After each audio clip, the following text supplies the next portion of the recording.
আসসালামু আলাইকুম। আপনারা কি জানেন সম্পত্তি ক্রয় বিক্রয়ের ক্ষেত্রে কোন দলিলটি অগ্রাধিকার পাবে?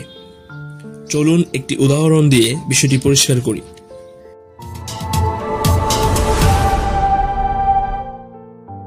আব্দুল করিম 10-10-1995 সালে একটি বিক্রয় দলিল সম্পাদনের মাধ্যমে আব্দুল খালেকের বরাবর কিছু সম্পত্তি বিক্রয় করেন, কিন্তু এরপর 15-10-1995 সালে তিনি একই সম্পত্তি নিয়ে আরেকটি দলিল সম্পাদন করেন আব্দুল গফুরের বরাবর, এবং সেদিনেই সেই দলিলটি রেজিস্ট্রিও করেন।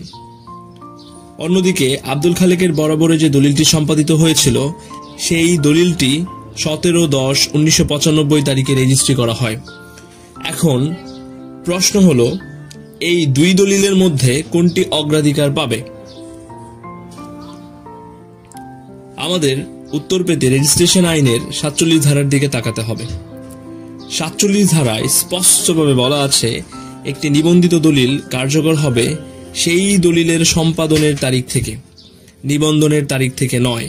অর্থাৎ যেদিন এক্সিকিউশন হয়েছে সেদিনের তারিখটাই এখানে ইম্পর্টেন্ট, নট ওই তারিখটা যেদিন রেজিস্ট্রেশন করা হয়েছে। তাই প্রদত্ত উদাহরণে আমরা যে সমস্যাটা দেখলাম, সেখানে আব্দুল খালেকের দলিলটি আগে সম্পাদিত হয়েছে, যদিও পরে নিবন্ধিত হয়েছে। এই কারণেই আব্দুল খালেকের দলিলটি অগ্রাধিকার পাবে। আশা করি এই উদাহরণটি আপনাদের বিষয়টি ভালোভাবে বুঝতে সাহায্য করেছে। সম্পত্তি সংক্রান্ত আইনি জটিলতায় সচেতন থাকুন এবং প্রয়োজনে আইনজীবীর পরামর্শ নিন। ধন্যবাদ।